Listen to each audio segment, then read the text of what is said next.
Frères, ne soyez pas des enfants en intelligence, mais soyez des enfants à l'égard de la malice. Et pour ce qui est de l'intelligence, soyez des hommes faits, des hommes ayant atteint leur parfait développement.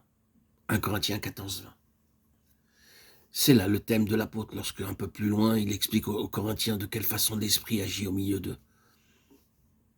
Pour ce qui est de l'intelligence, le croyant doit atteindre un parfait développement, c'est-à-dire pouvoir examiner, faire la preuve, prouver, démontrer, examiner et éprouver toutes choses.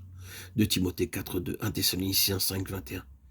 Il doit abonder en connaissances et en toutes sortes de discernements pour distinguer entre une chose et l'autre, afin de se garder pur et de marcher sans broncher jusqu'au jour de Christ. Philippiens 1,10.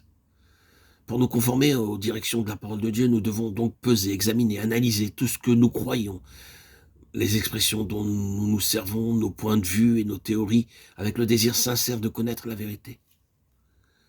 Sachons aussi recevoir toute critique juste ou injuste avec humilité, et nous assurer si oui ou non, quoi que ce soit la justifie, en apparence ou réellement. Ne négligeons pas enfin de nous tenir au courant de ce qui se passe dans l'Église, d'étudier les faits d'expérience, où que nous les trouvions, que nous en ayons de la joie ou de la tristesse, de telle sorte que cela serve à notre instruction et à notre équipement de serviteurs de Dieu. Car la connaissance de la vérité est le facteur de la victoire dans la lutte que nous avons à soutenir contre les esprits de mensonge, serviteurs de Satan. Recherchons donc la vérité, ne craignons pas de la regarder en face. Souhaitons-la ardemment avec la ferme résolution d'y conformer notre vie.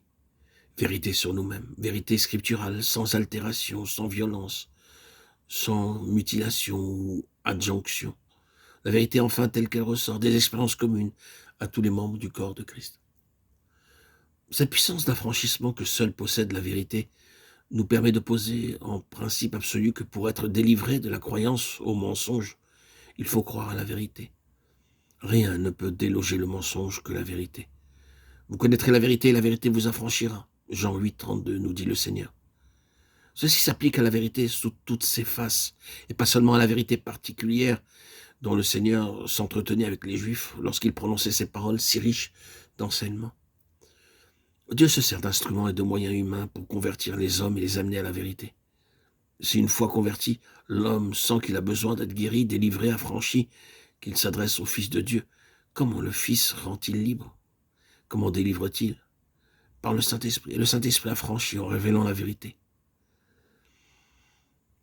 La délivrance est le don du Fils qui se manifeste par le Saint-Esprit, lequel révèle la vérité. C'est graduellement que l'enfant de Dieu s'approprie la vérité. L'intelligence l'assimile, elle est mise en pratique, elle est appliquée.